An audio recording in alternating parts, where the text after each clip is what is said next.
হাতিয়ায় language ক্লাবের সাফল্য ও নেপাল সফর প্রসঙ্গে আমাদের হাতিয়া প্রতিনিধি আরজু আক্তারের পাঠানো তথ্যচিত্র এবং প্রতিবেদন।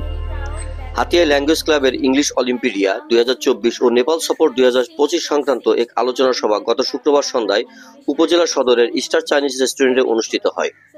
হাতিয়া সুকচর ইউনিয়ন বঙ্গবন্ধু উচ্চ বিদ্যালয়ের প্রধান শিক্ষক মোহাম্মদ ফজলুল হক খোকনের সভাপতিত্বে অনুষ্ঠিত সভায় প্রধান অতিথি হিসেবে ছিলেন হাতিয়া উপজেলা মাধ্যমিক শিক্ষক সমিতির সভাপতি ও আব্দুল মোতালেব উচ্চ বিদ্যালয়ের প্রধান শিক্ষক আনম হাসান। এতে বিশেষ অতিথি হিসেবে উপস্থিত ছিলেন হাতিয়া প্রেস ক্লাবের সভাপতি বিশিষ্ট সাংবাদিক মোহাম্মদ ফিরোজ উদ্দিন, সাংবাদিক ইসমাইল হোসেন কিরণ ও আজিজুর রহমান। আরও উপস্থিত ছিলেন সাংবাদিক উত্তম শাহ ও আমির হামজা। হাতিয়া ল্যাঙ্গুয়েজ ক্লাবের যাত্রা শুরু হয় 2013 সালে ইনশিওর প্লাস ইংলিশ একাডেমির মাধ্যমে। এই ক্লাবের অধ্যয়নরত শিক্ষার্থীরা বাংলাদেশের বিভিন্ন পাবলিক বিশ্ববিদ্যালয়, মেডিকেল কলেজ, বুয়েট সহ বিভিন্ন নামিদামি প্রতিষ্ঠানে অধ্যয়ন করছেন। হাতিয়া ল্যাঙ্গুয়েজ ক্লাব একটি ক্লাব নয়, এটি ভাষা ও সম্ভাবনার এক উন্মুক্ত পথ। এই ক্লাবের শিক্ষার্থীদের ইংরেজি ভাষায় দক্ষতা ও আত্মবিশ্বাসী হিসেবে গড়ে তুলতে সহায়ক ভূমিকা পালন করছে।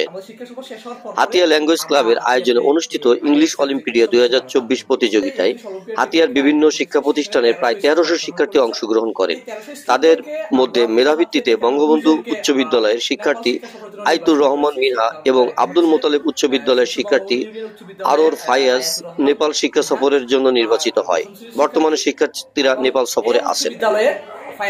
এই দুজনকে আমরা আমাদের এই ইংলিশ অলিম্পিয়াডের মেধার ভিত্তিতে তাদেরকে আমরা নেপাল শিক্ষা সফরের জন্য আমরা নির্বাচিত করেছি।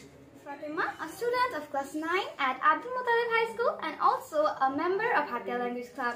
Truly speaking, I'm very grateful to Hatia Language Club for helping me to improve my English language skills, and thank you Hatia Language Club and thank you Monju sir for helping me that much.